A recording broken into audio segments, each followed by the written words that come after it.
Assalamualaikum, ketemu lagi di kelas kewirausahaan bersama Bu Bin. Hari ini kita akan melanjutkan lagi materi kita terdahulu ya, yaitu tentang strategi pemasaran. Dan hari ini Bu Bin akan kembali mengulas tentang tips dan trik strategi melakukan pemasaran yang efektif.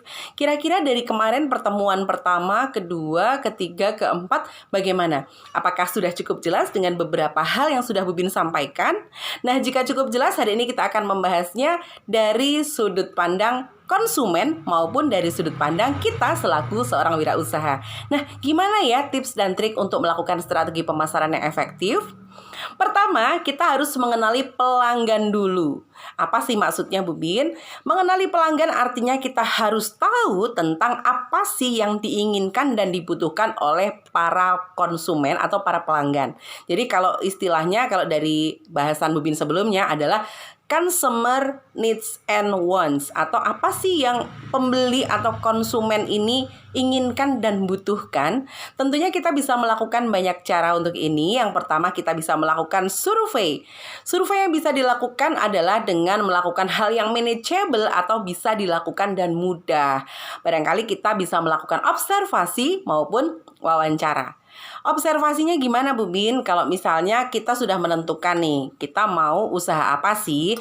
Apa sih yang menjadi komoditas atau dagangan kita? Siapa sih target market kita? Atau siapa segmentasi yang kita pilih? Itu artinya kita bisa langsung menentukan kita mau surveinya, mau menanyakan apa nih? Nah, kita bisa menanyakan pada mereka tentang, misalnya nih, kalian akan melakukan survei kecil-kecilan seputar jajanan apa ya yang sangat diinginkan, diminati oleh orang-orang yang di kampus. Apa sih yang diinginkan oleh mereka kalau misalnya uang yang mereka miliki seputar ya 10-20 ribu untuk membeli jajanan. Kita bisa menanyakan langsung. Itu artinya kita bisa melakukan interview atau wawancara. Observasi atau pengamatan juga bisa digunakan untuk melengkapinya. Misalnya dengan kita mengamati apa aja sih jajanan yang paling digemari sama mereka. Apa sih bungkus-bungkus jajanan yang sering kelihatan di depan mata kita ketika kita ngelihat, oh di tempat sampah itu mereka sering jajan kuaci misalnya. Oh mereka sering kali terlihat ada Gojek atau ada Shopee Food yang membawakan mereka minuman boba. Nah kita bisa menganalisis dari hasil survei kita yang kecil-kecilan tadi. Nah yang kedua, mengenali pelanggan bisa juga dengan cara kita melakukan studi. Aduh, studi apa lagi sih, Bu Bin?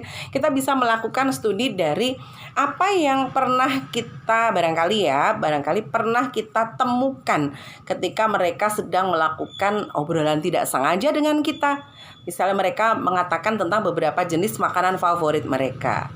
Atau mungkin kita bisa melakukan studi dengan cara ngelihat nih, apa aja sih yang seringkali menjadi topik pembahasan mereka atau topik upload foto mereka di sosial media. Kita bisa tahu, oh mereka ternyata suka banget jajanan yang bersifat instagenik. Jadi kalau mereka pegang jajanannya kelihatannya hits banget. Nah itu kita bisa melakukan studi lewat sosial media. Nah selain mengenali pelanggan, yang kedua kita bisa melakukan promosi. Jangan sampai kita tidak istiqomah dalam melakukan promosi. Artinya konsisten. Promosi yang bagus adalah promosi yang dilakukan secara konsisten dan tidak membosankan. Berarti harus ada teknik yang benar, strategi yang benar, kemudian keupdatean dari strategi promosi itu sendiri. Jangan sampai kita salah strategi. Apa sih yang lagi happening saat ini? Oh, promosi yang dilakukan dengan TikTok ataupun lewat Reels gitu ya. Kita bisa melakukan itu dengan konsep yang barangkali receh tapi ngena gitu. Nah, kemudian yang ketiga adalah tempat usaha yang strategis. Kalau kita punya offline store, artinya kita berarti harus hati-hati di dalam mengelola tempat usaha kita.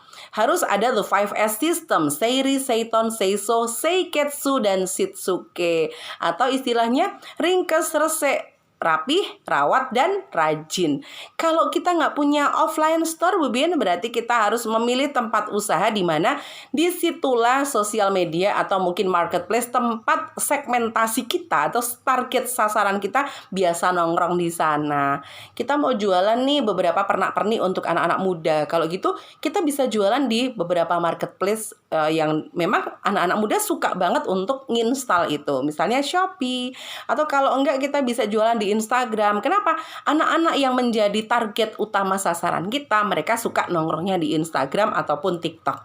Apalagi TikTok ya, sekarang ada TikTok Shop, sehingga memungkinkan ketika kita bisa live untuk TikTok, mereka bisa langsung check out untuk beli dagangan kita. Nah, kemudian jangan lupa yang keempat adalah membuat anggaran khusus untuk melakukan strategi pemasaran. Seringkali promosi hanya dilakukan ala kadarnya dengan fitur-fitur yang gratis semacam bikin snapgram atau membuat story WA gitu ya. Padahal harusnya ada alokasi dana khusus yang memang kita gunakan untuk melakukan pemasaran. Nah, dan yang terakhir adalah jalin hubungan baik dengan pelanggan. Kalau usaha kita sudah berjalan baik, jangan lupa untuk maintenance ya, atau menjaga dengan erat, menjaga dengan baik tentang hubungan kita bersama pelanggan kesayangan kita. Misalnya, nah, kita bisa melakukan hal-hal yang sederhana yang bersifat engagement. Misalnya nih, kalian tahu nih tempat tanggal lahir dari customer kalian. Ketika mereka sedang birthday, kalian bisa mengucapkan selamat ulang tahun sambil memberikan voucher untuk potongan harga khusus.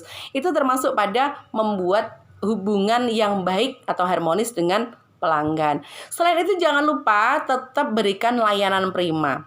Selain berikan senyum, sapa, salam, sopan santun, berikan mereka servis terbaik atau layanan terbaik ketika mereka berada di dalam lingkup jual beli bersama kita. Jangan lupa berikan layanan purna jual ya. Ketika sudah selesai deal harga, sudah selesai transaksi, tetap pastikan berikan servis terbaik juga. Dan yang terakhir adalah social media maintenance. Jangan lupa yang namanya sosial media, kita memiliki usaha, sebisa mungkin kita memiliki semua akun sosmed. Kita memiliki ya semua jenis sosmed ya. Kita harus mulai dari TikTok, Instagram, Facebook, kemudian beberapa marketplace bila mana perlu. Karena apa? Karena yang namanya promosi kita tidak tahu, yang namanya promosi kita nggak tahu dari celah mana konsumen akan merasa jatuh cinta dengan produk atau jasa yang kita tawarkan. Oke, demikian dari Bu Bin, semoga bermanfaat. Selamat mencoba, dan jangan lupa semester ini kita juga akan melakukan promosi penjualan atau melakukan pemasaran. Jadi nanti silahkan siapkan strategi kalian untuk melakukan praktikum tersebut. Oke, terima kasih dari Bu Bin. Assalamualaikum warahmatullahi wabarakatuh. Bye. Saranghayo.